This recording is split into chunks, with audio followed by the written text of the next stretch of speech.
Hi అండి, నేను అయితే మెత్తల్లో గుడ్లు ఎగురైతే పెడుతున్నాను. ముందుగా అయితే ఆయిల్ వేసుకున్నాను. గుడ్లు వేపుకుంటానికే కొంచెం పసుపు. నేను అయితే 5 గుడ్లు తీసుకున్నాను. ఇప్పుడు 5 గుడ్లు కూడా బాగా నూనె వేసుకోవాలి. బాగా వేస్తాయి నాకు.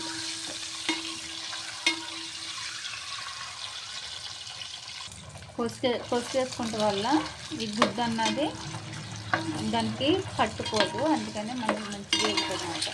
చూస్తారా, ఇప్పుడు అవి వేగిపోయినాయి కాబట్టి నేను ముందు మెత్తలు వేస్తున్నాను. కరివేపాకు మెత్తలు అంటే ఏదో కొంచెం అక్కడక్కడ నల్లగా అనిపిస్తాయి. ఇప్పుడు గుడ్లు అన్నది దాంట్లో తీసేస్తాం. మొత్తం తీసేసుకుంటే ఒకసారి వేసేసుకుంటే కాబట్టి మంచిగా ఉంటాయి. అందుకని కొంచెం ఎక్కువ నూనె వేసుకుని వేసుకోవాలి. కరకరలాడేలాగా వేసుకుంటే ఈ మెత్తలన్న టేస్ట్ అన్నది బాగుంటాయి. చూసారా, అనుకుంటలేదు ఎంత బాగా వేసుకుందో. దాంట్లోనే కరివేపాకు వేసుకుంటున్నాం. అంటే ఎంతసేపు ఎక్కువ వాసన వస్తాయి. కరివేపాకు వేసుకుంటే ఆయిల్ వాసన అన్నది మంచిగా వస్తుంది. ఇప్పుడు వేగిపోయినాయి కాబట్టి ఒక ప్లేట్లోకి అయితే తీసేస్తున్నాం. ఆ నూనెలోనే పచ్చిమిరపకాయలు అలాగే ఉల్లిపాయలు కట్ చేసుకున్నవి ఒకసారి బాగా కట్ చేసుకోవాలి. ముందు నూనె ఎంత వేసుకున్నామో అంత నూనె, మధ్యంత నూనె కక్కులొద్దు.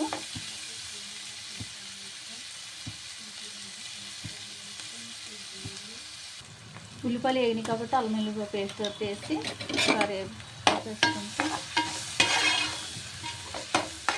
2 నిమిషాలు అలగెళ్ళొచ్చినట్టుకి ఉల్లిపాయలు అన్నాయి కొంచెం అడగనట్టు అయిపోయినాయి. ఇక్కడ దానికి గుడ్లును ఎండుచేపలు వేయడం కదా, పర్వాలేదు, బాగుంటుంది టేస్ట్. అలా మాడినా టేస్ట్ బాగుంటుంది.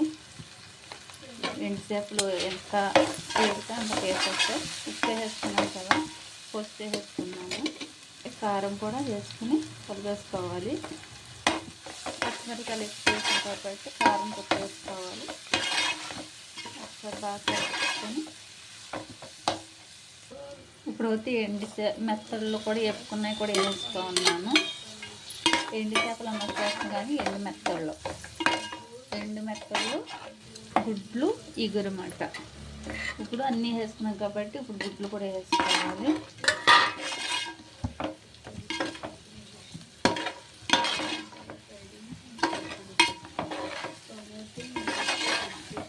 ఇవి కలుపుకోకపోతే ఈ ఉప్పు కారం అన్నవి తప్పదు. ఇప్పుడు అన్నీ వేసుకున్నాం కాబట్టి ఇప్పుడు అయితే నీళ్ళు వేస్తున్నాను.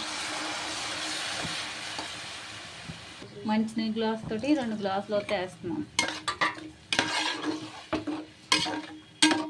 ఇప్పుడు మూత పెట్టేసుకుంటే కంచేపోతే ఉంచుకుంటే కూర అన్నది దగ్గరకు వస్తుంది. ఒకసారి ఎంతవరకు ఉంటుందో చూసి ఈ మెత్తల్లో శుభ్రంగా కడుక్కోవాలి. కడుక్కున్నప్పుడు ఎందుకంటే చిన్న చిన్న పొట్టు ఉంటుంది, అలాగే ఇసుక కూడా బాగుంటుంది. కడిగినప్పుడు 4-5 సార్లు కడగాలి. వేడి నీళ్ళు వేసి ఒకసారి వేసి గోరువెచ్చని నీళ్ళు అప్పుడు అన్నది కడుక్కోవాలి. కూర అయితే దగ్గరకు వచ్చేస్తుందండి బాగా. ఒకసారి చూసారా,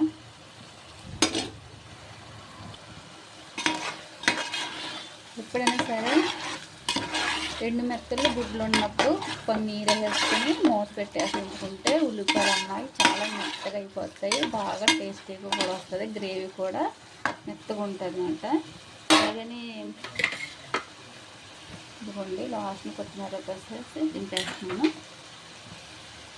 ఈ వీడియో మీకు నచ్చితే కానీ లైక్ చేయండి, షేర్ చేయండి, సబ్స్క్రైబ్ చేసుకోండి. దీంట్లో అయితే మసాలాలు అన్నీ కారంలో ఉంటాయి కాబట్టి నేను అయితే మసాలాలు చూపించలేదు. మీరు అయితే గరం మసాలా ఇవన్నీ వేసుకోండి. ధనియాల పొడి, జీలకర్ర పొడి అన్నీ కారంలో ఉంటాయి. మీరు అయితే సపరేట్గా అయితే కానీ సపరేట్గా వేసుకోండి. ఈ వీడియో నచ్చితే లైక్ చేయండి. ఎండు మెత్తళ్ళు గుడ్లు ఎగురు అయితే రెడీ అండి. గ్యాస్ అయితే ఆఫ్ చేసేస్తానండి. కూర చూసారు కదా, మీరు కూడా ట్రై చేయండి.